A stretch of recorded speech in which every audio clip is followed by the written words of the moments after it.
TCS கம்பெனியோட Q3 results வந்து வெளியே வந்திருக்கு. இங்க நெட் ப்ராஃபிட்டை பொறுத்தளவுல கொஞ்சம் வந்து விழுந்திருக்கு. 14% வந்து இயர் ஆன் இயர்ல வந்து விழுந்திருக்கு. 10,657 கோடி ரூபாய் வந்து இங்க நெட் ப்ராஃபிட்டா வந்து பண்ணிருக்காங்க.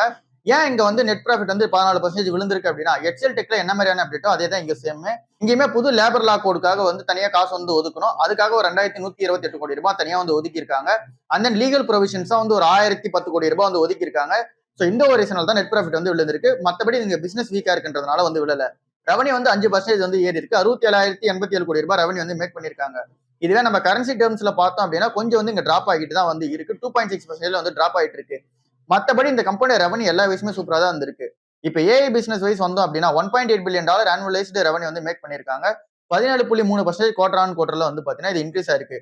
இங்க ஸ்ட்ராங் டிராக்ஷனா வந்து பார்க்கும்போது கிளவுட்லி டேட்டா, அப்புறம் சைபர் செக்யூரிட்டி, அப்புறம் என்டர்பிரைஸ் ஏஐ சொல்யூஷன்ஸ் வந்து அதிகமான வந்து ஒரு ரெவன்யூ வந்து மேக் பண்ணிருக்காங்க. இங்க இந்த கம்பெனியோட ஸ்ட்ராங் டீல் வின்ஸா வந்து பார்க்கும்போது $9.3 பில்லியன் இங்க டீல் வந்து விஜயிச்சிருக்காங்க. இது வந்து டோட்டல் கான்ட்ராக்ட் வேல்யூவா வந்து இருக்கு. இங்க பார்ட்னர்ஷிப்பா கூகுள் கிளவுட், அப்புறம் ஏபிபி, அப்புறம் அவைவா, அப்புறம் இங்க கோஸ்டல் கிளவுடோட அக்விசிஷன்ஸ் இது எல்லாமே இந்த கம்பெனிக்கு ஒரு பெரிய பிளஸா தான் வந்து இருக்கு. இந்தியா அப்புறம் இங்க கன்சூமர் செக்மெண்ட்ஸ் மட்டும் இங்க கொஞ்சம் வந்து ஷார்ப்பான டவுன் வந்து இருக்கு. மத்தபடி எல்லாமே சூப்பரா தான் வந்து இருக்கு. இந்த கம்பெனியுமே டிவிடெண்ட் வந்து அனௌன்ஸ்மெண்ட் வந்து பண்ணிருக்காங்க. இப்ப டோட்டலா டிவிடெண்ட் எல்லாமே ஆட் பண்ணும்போது ₹57 டிவிடெண்ட் வந்து வருது பர் ஷேருக்கு. இதுல ₹11 இன்டர்ம் டிவிடெண்ட், ₹46 ஸ்பெஷல் டிவிடெண்ட் வந்து தர போறாங்க. இந்த கம்பெனியோட எம்ப்ளாயி கவுண்ட் வந்து டிக்ளைன் ஆயிருக்கு. ஸோ ஹெட் கவுண்ட் வந்து பாத்தீங்கன்னா டிக்ளைன் ஆயிருக்கு. அட்ரிஷன் ரேட் கொஞ்சம் கம்மியா தான் வந்து இருக்கு.